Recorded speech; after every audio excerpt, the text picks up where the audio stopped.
హల్లెలూయా. మహోన్నతుడా, పరిశుద్ధుడా, ప్రేమగల తండ్రి, సత్యస్వరూపి, నీ బంగారు పాదాలకే వందనాలు, స్తోత్రాలు నాయన.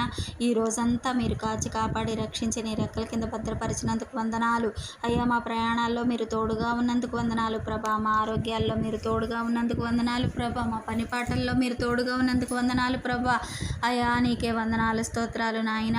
అయ్యా రోగులు నాయన, రోగుల గురించి ప్రార్థిస్తుండగా కృప చూపండి. ఎవరైతే ఐసీయూలో ఉన్నారో వారందరినీ దర్శించండి. మీ చిత్తమైతే స్వస్థపరచండి, ధైర్యపరచండి. ఆ కుటుంబాలను లేవనెత్తండి ప్రభా నాయన. అయ్యా వివాహం కాని బిడ్డల కోసం ప్రార్థిస్తుండగా కృప చూపండి నాయన. సాటి అయిన సహకారిని మీరు ఏర్పాటు చేయండి ప్రభా. అన్ని విషయంలో వివాహము ఘనమైనదన్నావు కదా నాయన. అయ్యా అయ్యా అయ్యా బిడ్డలకు నాయన మంచి యోగ్యులకరమైన బిడ్డలతో వివాహం జరిగించండి ప్రభా. ఎవరైతే వివాహం కోసం ఎదురు చూస్తున్నారో వారందరినీ దీవించండి, ఆశీర్వదించండి. యేసు నామంలో కుటుంబాలుగా కట్టండి, ఫలింప చేయండి ప్రభా.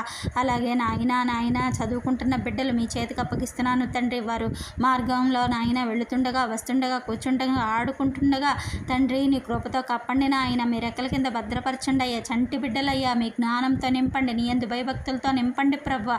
అయ్యా గొప్ప ప్రయోజకులుగా, దేశానికి సమాజానికి ఉపయోగపడే వ్యక్తులుగా, శక్తులుగా మార్చండి ప్రభా యువతను నాయన.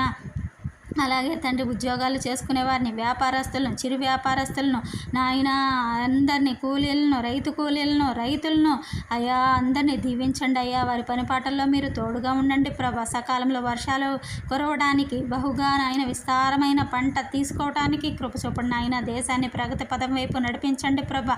అయ్యా కుటుంబాలను కట్టండి ప్రభా.